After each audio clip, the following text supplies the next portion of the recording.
देखिए इसमें एक सबसे बड़ी समस्या क्या है, जिस बात का हमने ध्यान आकर्षित कराया कोर्ट के समक्ष, जो इंस्पेक्शन करना है अनरिलाइड डॉक्यूमेंट्स का।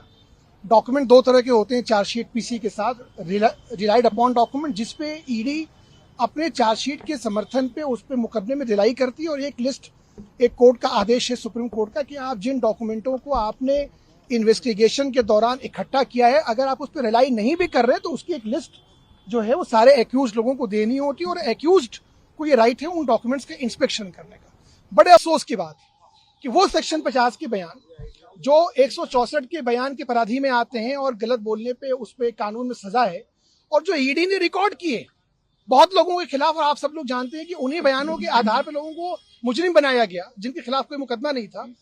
20,000 पन्ने वो डॉक्यूमेंट ईडी जो है वो अनरिलाइड में लगाती है, और जब हम उसकी इंस्पेक्शन बहुत मर्जी के मशक्कत करके कोर्ट में एप्लीकेशन लगा के हम लोग उसको अलाउ करवाते हैं, कोर्ट हमें आदेश देता है, हम जाते हैं, तो जो हमारे कलीग्स वहां इंस्पेक्शन करने जाते हैं वहां 1.5 2 घंटे ईडी दफ्तर के बाहर इस धूप में बैठा रहे हैं वहां।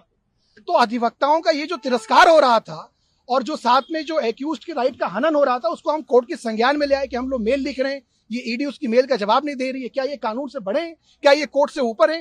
कोर्ट ने उनको आदेश दिया है आज कि आप हर मेल का आपको रिप्लाई लिखना पड़ेगा, कि आज आना है तो भी लिखना है, नहीं आना है तो भी लिखना है। तो इस तरह की बहुत ओछी और छोटी हरकतें मैं कहूंगा।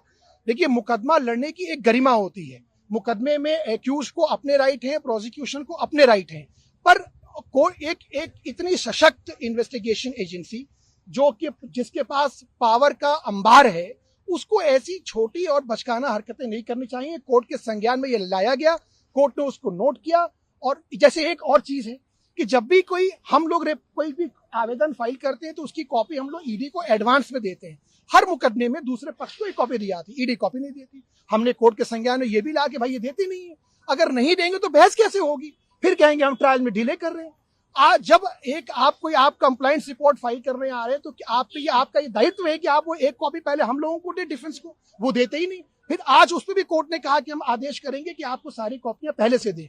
तो इस तरह की इनकी हरकतें, मुकदमा में कुछ है नहीं, इन्हें भी खूब पता है, इस तरह की यहाँ वहां दाएं बाएं की चीजें करते रहते हैं, ये है। और बाकी इनके ये हम लोग इससे ये एक्सपेक्ट करते हैं, और ये कोर्ट भी एक्सपेक्ट करती है, और ये प्रोसीजर लॉ भी ये एक्सपेक्ट करता है कि जो गरिमा है, जो हमारी न्याय व्यवस्था की जो सिस्टम है, जो एक प्रोटोकॉल है, जो डिफेंस को फॉलो करना है वो डिफेंस फॉलो कर रहा है, जो ईडी को फॉलो करना है, ईडी सिर्फ ईडी है या सीबीआई सिर्फ सीबीआई है तो कानून से ऊपर है, ये कानून का सिस्टम नहीं है। यही बात हम लोगों ने बताने की कोशिश की। सर, क्या ये भी कोर्ट ने कहा है ईडी से कि अब तक कितने दस्तावेजों का इंस्पेक्शन कितने की तरफ से किया, उसके बारे में डिटेल इंफॉर्मेशन आपसे भी मांगा इसके बारे में? जी, उन्होंने कंप्लाइंस रिपोर्ट फाइल की, उसी पे हमने ऑब्जेक्शन लिया। अब वो ये कह रहे हैं कि इस एक्यूज ने 2 घंटे किया, इसने 50 घंटे किया, वो कॉपी हमारे पास है नहीं। तो अब वो सच बोल रहे हैं, झूठ बोल रहे हैं।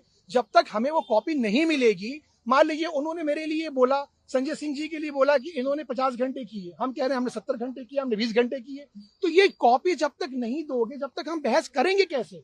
तो आप तो हाथ ही बांध दे रहे हो। फिर कहते हो कि फिर एक एप्लीकेशन लगाते हैं पुराने जज साहब के सामने कि इनको कहिए कोई एप्लीकेशन ना लगाए और मुकदमे की कार्रवाई हो। कैसे मुकदमा चलेगा? ये सवाल ये पूछना होगा ईडी से, आप लोगों को भी, मुकदमा चलेगा कैसे? कॉपीज क्यों नहीं दे रहे हैं? आखिर क्या छुपाना है? ऐसा छुपाने वाली क्या चीज है इसमें जो छुपाई जा रही है? सर, आपकी तरफ से